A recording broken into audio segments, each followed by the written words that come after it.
Sesampainya di basement, mereka begitu kaget ketika mereka melihat di WC basement itu terdapat sosok hitam besar nongol setengah badan.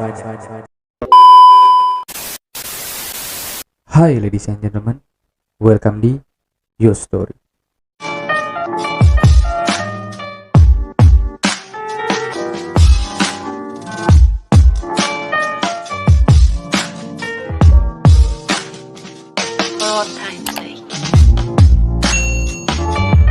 Seperti biasanya, sebelum mulai gue mau ngucapin selalu sehat buat teman-teman semua. Tetap semangat di setiap aktivitas kalian. Semoga hari-hari kalian menyenangkan. Tetap prokes dan terima kasih sudah klik video ini. Oke teman-teman, sesuai request, kali ini gue mau ceritain kisah horor. Nah, cerita horor ini berasal dari salah satu kampus di kota Bandung.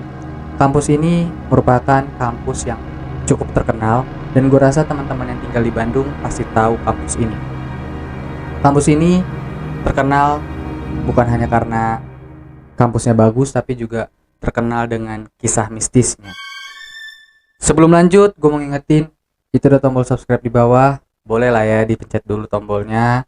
Hitung-hitung kasih semangat buat gue supaya terus bisa kasih cerita menarik nih buat kalian. Dan jika kalian suka, boleh banget dengan senang hati bisa kalian like dan komen.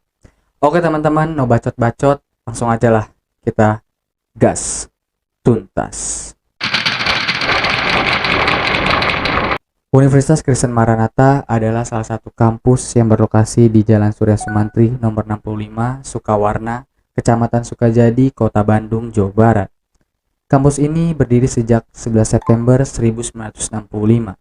Sejarah kampus ini dimulai dengan didirikannya Yayasan Perguruan Tinggi Kristen Maranatha yang dirintis oleh Badan Pendidikan Kristen dari Gereja Kristen Indonesia dan Pendidikan Kristen dari Gereja Kristen Pasundan atas anjuran Perkumpulan Intelijensia Kristen Indonesia Cabang Bandung. Fakultas Kedokteran mengawali berdirinya Universitas Kristen Maranatha pada saat itu. Gedung kampus pertama terletak di Jalan Cihampelas, dibangun pada tahun 1970. Kemudian gedung kampus kedua mulai dibangun pada tahun 1983 yang berlokasi di Jalan Surya Sumantri. Universitas Kristen Maranatha menaungi 9 fakultas dengan 3 program diploma, 18 program sarjana, 2 program profesi, dan 4 program pascasarjana. Dan kampus ini merupakan salah satu kampus terkenal karena memiliki fasilitas yang cukup lengkap teman-teman. Tapi walaupun termasuk kampus elit, ternyata kampus Maranatha ini menyimpan kisah mistis yang gua rasa bisa buat kita merinding. Oke teman-teman, kita langsung aja masuk ke kisah mistis kampus Maranatha. Kisah mistis yang pertama yaitu hantu meluncur. Di gedung administrasi pusat kampus Maranatha, sering nampak sosok perempuan di lantai 4 yang lalu tiba-tiba meluncur OTW ke bawah, dan konon ceritanya sosok ini merupakan seorang pembantu yang bunuh diri. Kisah mistis yang kedua yaitu hantu pelarian. Seorang dosen yang baru mengajar saat itu naik lift untuk turun ke lantai bawah. Tapi lift ini naik dulu ke lantai 11, seperti ada yang mencet dari lantai 11 teman-teman. Pas sudah di lantai 11, pintu lift ini kebuka, terus kelihatan ruangan yang kosong melompong karena ruangan itu belum jadi fakultas. Nah, tiba-tiba terdengar suara kaki berlari. Ngerasa aneh, si dosen ini langsung panik pencetin lift buat turun ke lantai bawah. Nah, konon katanya di lantai 11 ini pernah ada yang gantung diri. Kisah mistis ketiga yaitu hantu penunggu lift. Saat Geraha Widya Maranatha baru ditempati, ada sebuah lift di food court menyebarkan aroma bunga teman-teman. Dan kadang-kadang suka kerasa pengap kayak yang naik lift itu banyak orang, walaupun cuma diisi 3 orang. Para mahasiswa juga ngerasa heran pas naik lift ini. Lift ini sering berhenti di lantai 7, dan pas pintu lift kebuka, gak ada siapa-siapa. Tapi konon katanya, ini ada hubungannya kalau dulu ada pekerja bangunan yang meninggal karena lehernya tersangkut di lift lantai 11 itu teman-teman. Dan kisah mistis yang terakhir yaitu hantu bergaun merah. Saat itu ada seorang satpam di lantai 5 sedang berpatroli. Lalu ia berpapasan dengan seorang wanita cantik bergaun merah teman-teman. Dengan spontan si satpam ini nyapalah sosok ini. Neng, ngapain malam-malam di sini? Tapi sosok ini sama sekali tidak memberikan jawaban. Nah, pas si satpam ini lewat, ia mencium aroma yang tidak sedap. Nah, karena penasaran bau apa, si satpam ini langsunglah nengok dan sepersekian detik. Pas lagi dia nengok, cewek yang dilihat itu udah nggak ada lagi.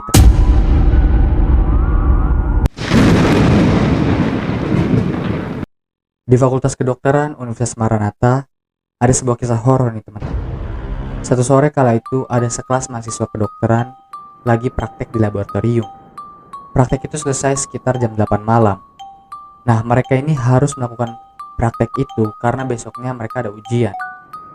Ketika praktek sudah selesai, mereka pulanglah meninggalkan lingkungan kampus. Tapi ternyata ada salah satu mahasiswa yang baru sadar kalau jas labnya tertinggal di ruang laboratorium. Akhirnya mau gak mau dia harus balik lagi ke ruangan itu untuk mengambil jas labnya. Karena sesuai peraturan, jas labnya ini harus dipakai ketika ujian.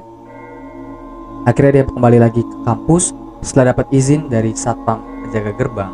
Akhirnya mahasiswa ini langsung dia menuju ke ruang laboratorium. Nah, ketika dia udah sampai di ruangan itu, dia ngelihat kalau ruangan itu masih terang. Dan ketika dia masuk, dia melihat ada seorang kakek tua sedang membereskan ruangan. Akhirnya dia ketuk pintu, dia masuk. "Permisi." Nah, kakeknya itu jawab, "Iya Neng, cari apa?" "Iya Pak, maaf, saya mencari jas lab saya yang ketinggalan." Gitu kan. "Oh iya nih, ada di sini." Gitu kan. "Oh ya Pak." Gitu. Nah, kira kakek itu nanya lagi, "Kenapa kok malam-malam ngambilnya, kenapa nggak besok aja?" "Iya Pak, harus diambil karena ujian itu peraturannya harus menggunakan jas lab." Kira kakek itu bertanya, "Oh besok ujian ya?" Gitu. "Ujian apa? Tentang apa?" "Tentang bab organ tubuh Pak." "Oh itu mah saya tahu." Gitu. "Sini saya bantuin." Nah akhirnya si mahasiswa ini kaget dong, ya kan. Dia nanya, "Ah beneran Pak?" Gitu kan. "Bener, sini ambil kertas kamu, saya tulisin kunci jawabannya." Akhirnya si mahasiswa ini ya langsung ngeluarin kertasnya, dia kasihlah ke kakek itu. Kakek itu langsung mencatat kunci jawabannya di kertas itu. Akhirnya nggak pakai lama, setelah sudah selesai, mahasiswa ini saking senangnya, akhirnya dia langsung cabut tuh keluar. Dia mengucapkan terima kasih dan buru-buru pulang. Nah, si kakek ini di kertas itu hanya memberikan kunci jawaban sampai 49 soal, teman-teman. Oke, besoklah ujian. Ketika ujian besoknya, soal-soal dibagikan. Nah, si mahasiswa ini kaget karena soal-soal yang dibagikan itu sama persis sama apa yang dibilang sama kakek semalam. Akhirnya dia seneng dong, wah berarti kakeknya ini bener, dia ngasih kunci jawaban. Akhirnya dia langsung buka kunci jawabannya lagi dan dia ngerjain soal itu tanpa ada masalah. Dia mengerjakan dengan lancar dan cepat. Nah, ketika dia sudah sampai ke soal nomor 49, dia kaget tuh. Di kunci jawabannya itu yang dikasih kakek cuma sampai 49 soal. Nah, dia buka lagi lah tuh ke soal yang terakhir, nomor 50. Dan pas lagi dia lihat soal nomor 50 itu, dia langsung kaget dan pingsan. Kenapa dia pingsan, teman-teman? Karena di soal itu terpampang sebuah foto hitam putih menampakkan tubuh dengan posisi tidur telentang. Di bagian perutnya itu terbuka seperti akan dioperasi, teman-teman. Dan kalian tahu, yang bikin lebih kaget lagi adalah wajah di foto itu sama persis dengan wajah kakek yang dilihat si mahasiswa ini tadi malam di ruang laboratorium. Di sebelahnya juga tertulis keterangan foto ini adalah mayat untuk praktikum milik kampus pada tahun 1998. Cerita horor yang kedua yaitu hantu hitam besar. Cerita ini terjadi pada saat malam minggu, di mana ada 4 mahasiswa iseng-iseng berkeliling ke dalam kampus. Mereka naik lift dari lantai 1 sampai lantai 12. Tujuan mereka ini cuma pengen ke rooftop, teman-teman. Mereka pengen melihat suasana landscape orang pacaran dari atas. Nah, sesampainya mereka di rooftop, ternyata pintunya ini kekunci. Ya udah, mau nggak mau mereka balik lagi lah, turun ke lantai bawah. Nah, pas lagi mereka mau turun, mereka berhenti di lantai 7, teman-teman. Liftnya itu tiba-tiba berhenti di lantai 7 dan kebuka dengan sendirinya. Nah, karena mereka udah tahu nih kalau lantai 7 ini terkenal serem, akhirnya mereka keluarlah dari lantai 7 itu dan memilih untuk turun lewat tangga darurat. Nah, akhirnya setelah mereka turun dari tangga darurat, sesampainya di basement, mereka begitu kaget ketika mereka melihat di WC basement itu terdapat sosok hitam besar nongol setengah badan. Akhirnya ya udahlah, mereka lari ngibrit sejadi-jadinya. Ya lagian lu kurang kerjaan banget guys, beneran. Ngapain lu malam-malam cuman pengen ke rooftop, ya kan? Ngeliatin orang pacaran, udah tahu kampusnya itu udah serem. Kan tuh kurang kerjaan banget, itu namanya nyari perkara, ya kan? Ya udah. Oke, kita lanjut ke cerita selanjutnya. Nah, cerita horor yang terakhir ini dari lab kedokteran lagi, teman-teman. Hampir sama ceritanya sama yang tadi. Jadi waktu itu ada seorang mahasiswa yang harus melakukan praktek untuk nilainya masih kurang. Akhirnya mau gak mau dia harus datanglah ke ruangan lab tersebut. Waktu itu siang-siang dia datang ke ruangan lab. Pas buka pintu lab ternyata ada teman satu organisasi kampus sama dia di lab itu lagi ngerjain tugas praktek juga. Si mahasiswa ini seneng dong karena ternyata dia nggak sendirian. Ya udahlah, akhirnya mereka sama-sama selesai prakteknya sampai menjelang maghrib baru selesai. Nah pas pulang, mahasiswa ini ngirim pesan by phone lah ke teman yang ngerjain praktek bareng sama dia tadi di ruangan lab. Dia tulis, "Bro, makasih ya tadi udah bantuin terus nemenin gua sampai kelar." Tapi alangkah siapnya dia pas temennya itu balas pesannya dia dan bilang, "Gua udah di kosan dari siang dan gua nggak ke lab sama sekali." Lah, terus yang tadi di lab sama dia tuh siapa dong?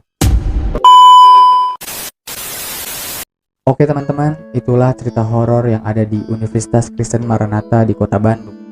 Gimana nih menurut kalian? Kalau menurut gua sih, ya udah bisalah bikin merinding. Dan memang sebenarnya kampus Maranatha ini udah terkenal angkernya dan cocok buat kalian-kalian yang suka wisata horor. Wajib nih kalian datengin kampus Maranatha ini. Oke, gue juga mau ngingetin, jika kalian punya rekomendasi atau referensi cerita, sokin, boleh banget tuh di komen di bawah dan pastinya bakal gue bawain di next konten. Sekali lagi gue mau ngucapin terima kasih buat kalian semua yang udah stay sampai akhir video. Selalu sehat, tetap semangat, dan tetap prokes. Sampai ketemu lagi di next konten. Gua pamit. Bye.